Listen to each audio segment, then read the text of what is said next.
Nagpi-flick ako ng mukha ng ganun. Aba, ito si Tanawan Boy. Nagpi-flick na rin ng mukha.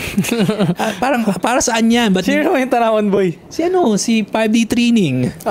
Delikado yun, di ba, Doc? Pag hindi ka marunong yung magpapalagati ko ng likod. Kagi, may video nga sila pre na napaka-delikado ng likod natin yung spinal. May ganun nga sila, baling-bali na talaga yung buto. Talagang bawal yun eh. Kasi sabog-sabog yung buto dun sa loob, di ba?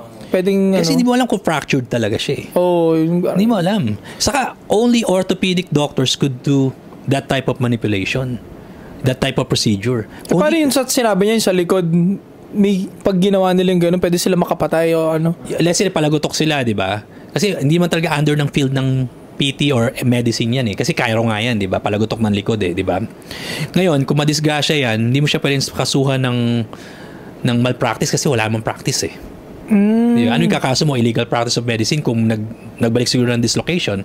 Pero kung na-disgrasya ka niya, I don't know, siguro you have to consult a lawyer talaga kung ano yung kakaso mo sa tao ngayon. Kasi alam mo naman, wala lisensya yun eh. So, hindi talaga safe, no? Na doon sila pumunta? Yeah. And then, sabi ng iba, kahirapan daw. I don't think it's so. I don't think it's kahirapan. Kasi these people are charging 9,000 pesos per session.